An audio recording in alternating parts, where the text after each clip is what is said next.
All of that secret until after she left the State Department. She lied about it, or at least made untrue statements about it, after it finally came to light.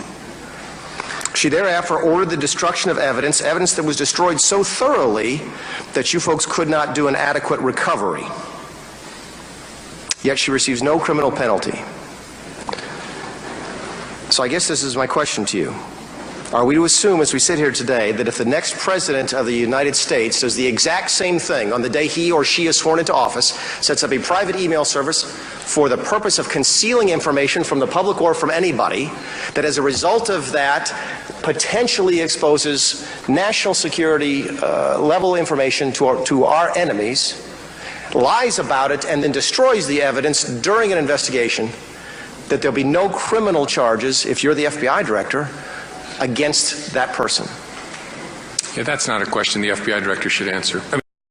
That was a member of the House Oversight Committee asking a question myself and many Americans are asking when FBI Director James Comey recommended no criminal charges against Hillary Clinton last Tuesday.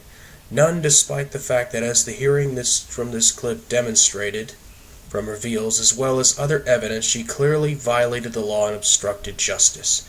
But according to Comey in that same clip you just saw, it's not a question for the FBI director to answer, which prompts another question. Did the Clintons buy him off, or did they threaten him?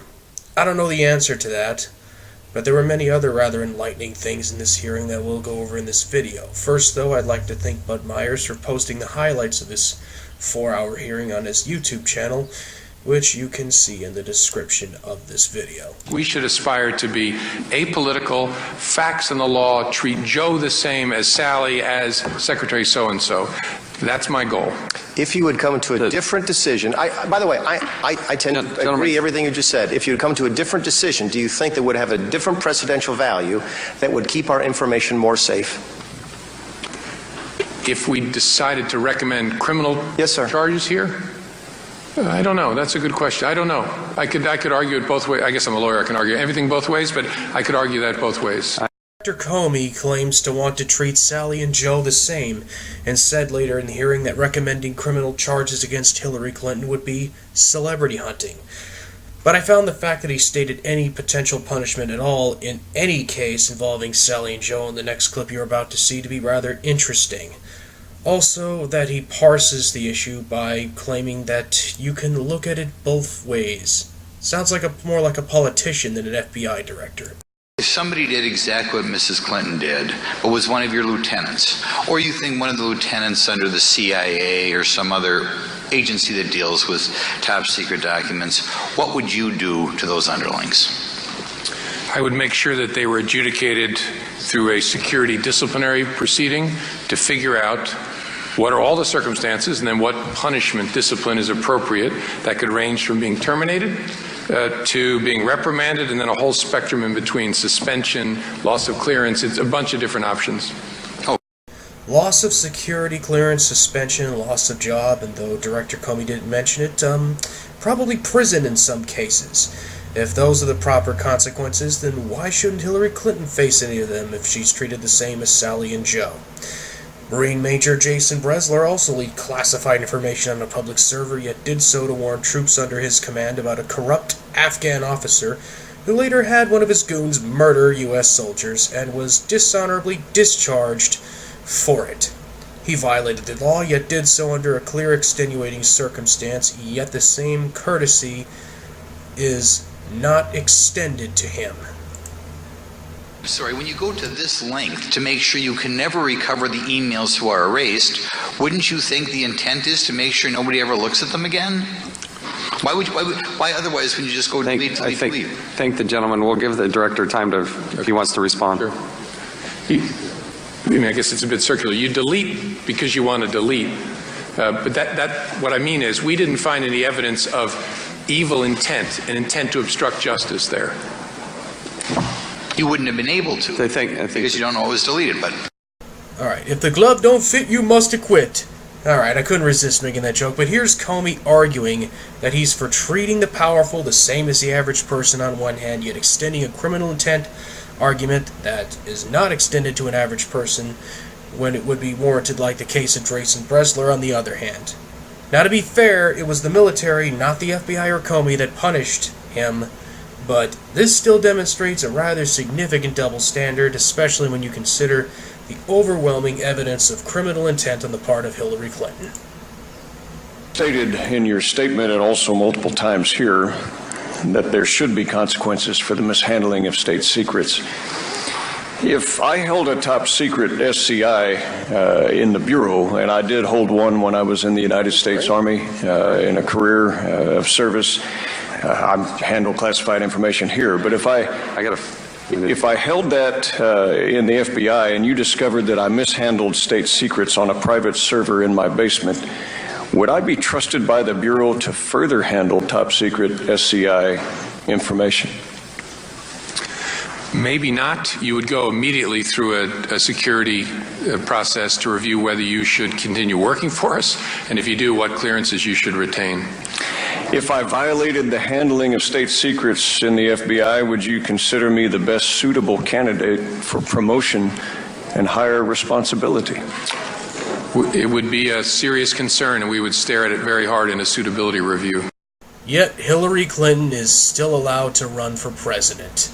Boy, you gotta love double standards, don't you? But hey, laws are for poor people. They're for the peons, not for the elite. The heading, if it's going to be turned into a non-classified document, why take off the heading? I assume because it would be non-classified anymore, so you wouldn't have a classified header on it, I think is what she said during her interview. So she wanted to be technically correct? Is that what you're saying? That you're No, I think what she said during the interview is, I was telling him, in essence, send me an unclassified document. Take the header off, turn it into a non-paper, which is a term I never heard before, but I'm told by people I credit that in diplomatic circles that means something we can pass to another government. You are very generous in your accepting of that. You are technically correct. The best kind of correct. Ask you, Director, did any uncleared individuals receive any classified information over Hillary Clinton's server? Did any uncleared people receive classified information? I don't think any of the correspondence on the classified emails were uncleared people. These were all people with clearances working, doing State Department business on the unclassed system. Yet he later contradicts himself by saying that, yes, in fact, some uncleared people did in fact see some of those emails. The server, he set it up. That's a different question. I'm sorry, I misunderstood your question then. Yeah, there's no doubt that uncleared people had access to the server, because even after Pagliano, there were others who maintained the server who were private sector folks. So there are hundreds of classified documents on these servers. How many people without a security clearance had access to that server? I don't know the exact number as I sit here. It's probably more than 2, less than 10. More than 2, less than 10. Even if he's telling the truth on that estimate, that kind of doesn't sound very good. The consequence. I mean, here, Hillary Clinton gave direction to her attorneys without a security clearance to go through documents that were classified. Yeah, I think that's what happened in fact. Whether that was the direction is a question I can't answer sitting here. So you're parsing that one a little bit for me. No, you were just asking me. I don't What's know. the consequence? They don't work for the government. We can't fire them. Right. So is there no criminal prosecution of those attorneys? Should they lose their bar license? What's the consequence to that? Well, if they acted with criminal intent or acted with some malintent. What you're telling us is it doesn't matter if you have a security clearance or not. Because I may be innocent enough. Hey, I'm just an attorney. I like the secretary. I'm trying to help Hillary Clinton. I'm not trying to give it to the Chinese or the Russians. I'm just trying to help her. So there's no intent? It doesn't matter if these people have security clearances? Of course it matters. That's why I said that. But there's no consequence, Director. There's no consequence. I didn't see a thing.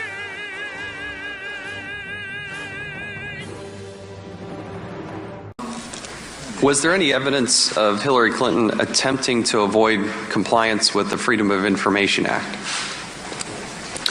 That was not the subject of our criminal investigation, so I can't answer that sitting here. It's a violation of law, is it not? Yes, my understanding is there are civil statutes that apply to that. I don't know of a... So let's put the boundaries on this a little bit. What you didn't look at. You didn't look at whether or not there was an intention or the reality of non-compliance with the Freedom of Information Act. Correct. You did not look at testimony that Hillary Clinton gave in the United States Congress, both the House and the Senate. To see whether it was perjurious in some respect? Yes. No, we did not. Did you review and look at those transcripts as to the intent of your recommendation? I'm sure my folks did. I did not. So his entire argument is that Hillary Clinton had no criminal intent, yet he didn't look at it, but assures us his folks did. Consequence you'd have in mind, very... Prosecute him! An attorney for receiving from his client information that ends up being classified.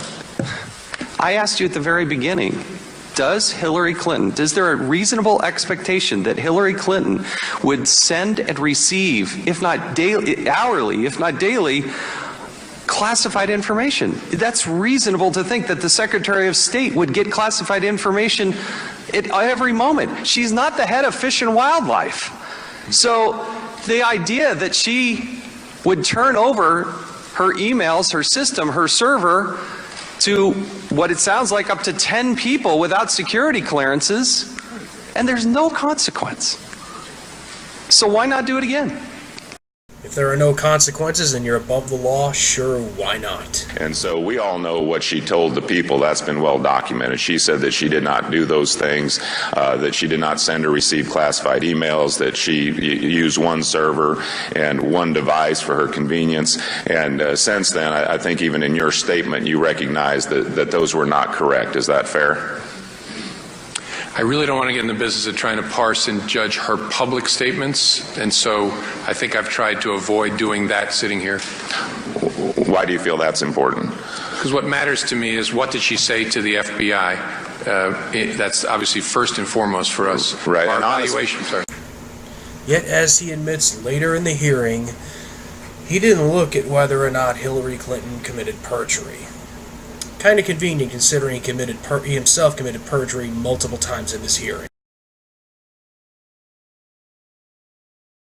Hall's home videos picked up Mrs. Clinton, saying she had stopped using email messages for fear investigators would get their hands on them. Isn't that just been investigated all that? You know, why? Right, yeah. Why would I never want to do email? No, Can you imagine?